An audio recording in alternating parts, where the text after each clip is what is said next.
and welcome. My name is Crystal Daniels, and welcome to my Red Table Talk. So I am here with my besties. We have Tiana and we have Kirkland, and it's about to go down. We have our wine, we got bottles, so we're gonna be popping some bottles. And this is really just an opportunity for us to share some of our experiences, get real transparent. And again, like, this is our journey. And again, welcome to the Red Table Talk. Cheers! Okay, so first topic is something that is near and dear to my heart, is body confessions. Ooh, body confessions. So I don't even know if it's supposed to be like body confessions versus like just like body normal. Confessions. But the first question I have for you is, what is your favorite body part?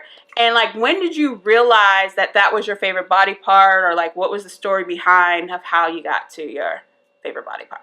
So Who wants to go first? Oh, I know this one. okay, Okay, go go ahead, I Tiana. know this one. Okay, so my favorite body part is my lips. I have a full lips. I like literally want your lips. Like, I talk about this all the time. People, I'm like, people talk about my lips, but I will say, growing up as a young black girl, I mean, big lips were not seen as beautiful. mm-hmm. And now today, a lot of women are getting lip fillers. Yes. Kylie Jenner has a yes, kit. yes. But I used to hate my lips. I used Mm-hmm. to feel like I had really big lips. My mom used to call me Betty Boop when I was little. We need therapy, parents. For black women back in the day, I mean, well, I'll say I'm over 30. Big lips were not seen as a beautiful thing, Mm-hmm. but I would say probably around 25. Yeah. I started loving my lips, and I wear red lip. Yes. Always. She always has a red lip. For me, can I cheat a little bit? Yeah, I can cheat. Like, you want more than one body part? Yeah, I want more than one body part. Okay, so first, my collarbone. Like, and everyone who knows me, I'm always like shimmying and shaking, but I really, really love my collarbone. I think it's just like sexy. Like, I just think it's beautiful. And then I think the second thing, I'm gonna go with like something that I feel like, especially media and again, as a black woman, we have been so criticized about like our big butts. But I'm gonna say my butt. Like, everywhere I go, it like she be it like, poke it out, poke it out, poke it out. Like, it peeks around the corner. So I love everything about my curves, and it's not going anywhere. And I feel like it's unfortunate that, let's just call it out, since the Kardashians said like, oh, we have big butts, like, black women been having big butts. Like, we are the pioneers of body positivity. And yeah, so I had big butt before it became like the thing to do. So I'm gonna say my collarbone and my butt. Big butt, big lips. Hey, Well, I only have one because I didn't have time to cheat like other people. I'm allowed to. This, Okay. Oh, shit. this is my thing. All right, well, I ain't gonna cheat, y'all. This is gonna be weird. But it's not weird. It's not weird. It's your body. I like my chest. When I was younger, I didn't like it because I was like, oh, I have man boobs, and I didn't like them. But now, like, when I be in the mirror, I'll be like, oh. Kirkland will, like, have his shirt off all day, all summer. I love my chest. And, like, what made you, like, come into that? Well, I think mostly because one of the things when I was growing up, like, I never cared about being thin. But I always wanted, like, okay, remember, like, back in the days when the wrestlers be wrestling, and then they would be standing at the top of the ring, they'd be, like, doing a little peg thing. And I always wanted to do that. Yes.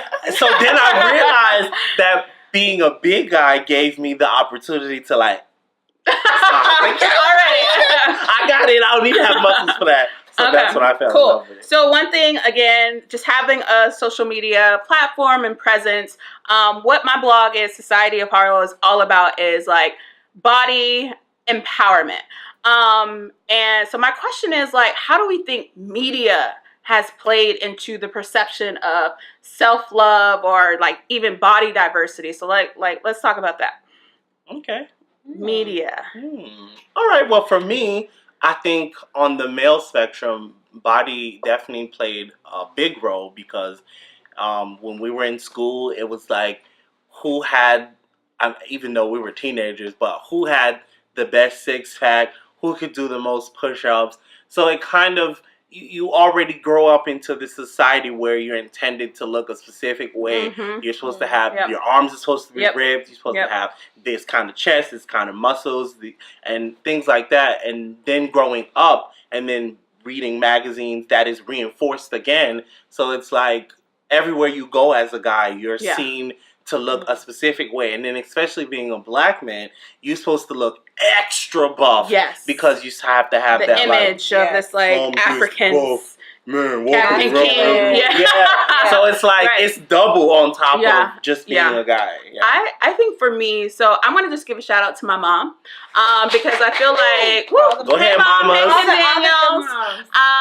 And I think before media came into my, like, again, my psyche, I've always been plus size. I was always the big little sister. So like all of my sisters are smaller than me.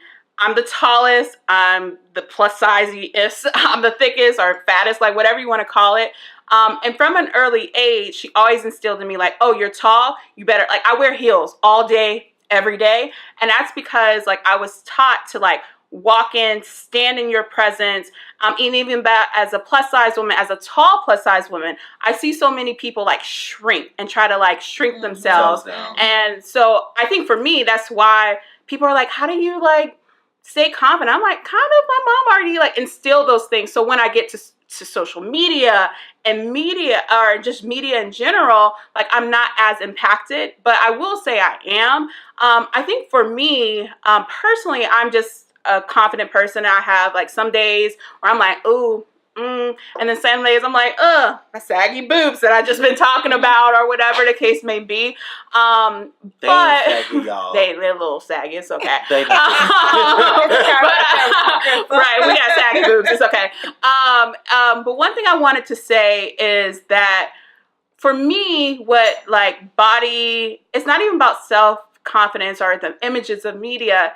It is truly just a lack of representation. So I think about, like, we don't see plus size women in beauty campaigns. We don't see plus size women in love interest in movies and television shows. So I feel like that's how I'm impacted, because I just don't see it. But around like my community, I absolutely like see it. And then Tiana, because I know we got to. Well, yeah, for me, so I grew up playing sports, but I felt like as a black woman, what I used to see in the media is to be taken seriously as a black woman, you had to always be dressed professional, right? Your hair always had to be straight. Like, you didn't see a lot of women with natural hair. And now I see women with natural hair and like Serena Williams, like the whole. I love Serena. I love you. Serena and Venus. I love them, but I think what we've really seen in the media is women being able to really lean into their athletic side, Yes, and like still being as like strong and beautiful, and that's and okay. that being Like, part yes. of like, you know, women. And I just felt like for me, for someone who always played sports, like to be able to grow into an adult and be able to dress like that and still be seen as strong and beautiful and well. Thank you so much for stopping by our Red Table Talk with Kirkland and Tiana. I think we need some more wine. Yep. But again, to the journey, to real conversations, to transparency, to healing, like, we got this. So again, thank you for stopping by our Red Table Talk. Red Table Talk.